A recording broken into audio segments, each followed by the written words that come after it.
नमस्कार। आप सभी भारतवासियों को छठ की पर्व की हार्दिक हार्दिक बधाई और शुभकामनाएं।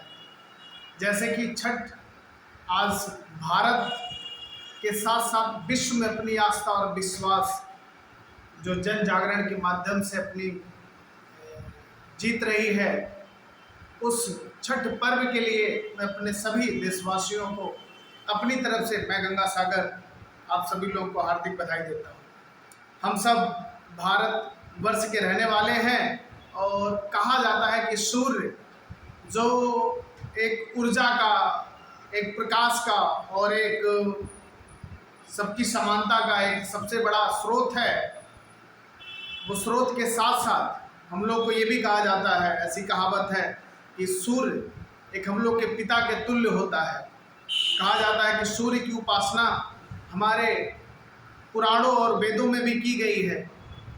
ऋषि कश्यप ने भी इस सूर्य की उपासना के लिए एक बहुत बड़ा यज्ञ किया था, जिससे एक राजा जिनको पुत्र रत्न की प्राप्ति नहीं हुई थी, उनको पुत्र रत्न के लिए भी ऋषि कश्यप ने ये आह्वान किया था कि एक सूर्य की उपासना करने के लिए एक यज्ञ की आयोजन किया जाए। ऐसा एक और कहावत है कि जब प्रभु श्री राम 14 वर्ष के वनवास के बाद, लंका पे विजय करने के बाद, अन्याय पर न्याय की विजय करने के बाद जब वो अपने अयोध्या वापस आते हैं, तो उस माता सीता को पवित्र के लिए, उस माता सीता को साक्षी मानने के लिए उनको भी सूर्य की उपासना की जाती है।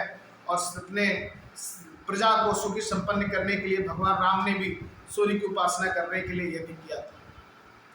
इसी तरह से कहा भी जाता है कि सूर्य के जो पुत्र हैं कर्ण, क्योंकि कर्ण को पैदा होने के बाद एक नदी तालाब में रख दिया जाता है और सूर्य की रोशनी से ऐसा मानता है कि वो सूर्य पुत्र भी कहे जाते हैं कर्ण।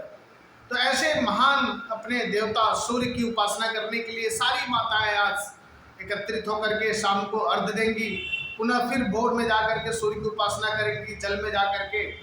अब ये सबसे बड़ा बात ये है कि जो पूरे विश्व में सूर्य की उपासना जो हम लोग की माताएं बहनें करती हैं, वो किसके लिए करती हैं? अपने परिवार के लिए कि अपने लिए?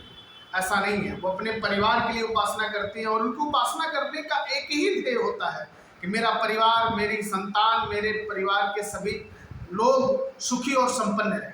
उनका जरा सा ये आशा नहीं रहता कि अपने स्वास्थ्य के लिए, अपने दीर्घायु के लिए, अपने अच्छे कार्य के लिए वो व्रत रहती है। उसमें परिवार की सफलता, पुत्र की सफलता, खास करके ये व्रत पुत्रों के लिए भी कहा जाता है। तो मैं इस पूरे भारतवासी के सभी युवाओं से, सभी पुत्रों से आह्वान करना चाहता हूँ कि अपनी स्त्रियों के सम्मान किया जाए। स्त्रियाँ अपने पूरे वर्ष में 4 से 5 ऐसे पर्व पड़ते हैं जिससे उनको कड़ी से कड़े पर्व का पालन कर करके और ईश्वर से वो तपस्या करती हैं, और तपस्या में एक ही उनका ध्येय होता है कैसे, किस तरह से उनका परिवार, समाज और देश सुखी और संपन्न रहे। इसलिए हम सभी लोग इस छठ पर्व पर आप सभी लोग को बधाई।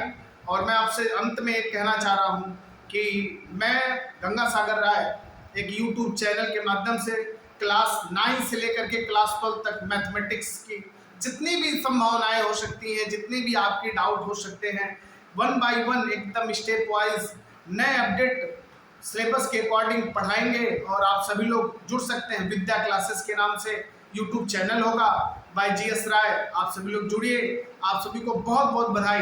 नमस्कार।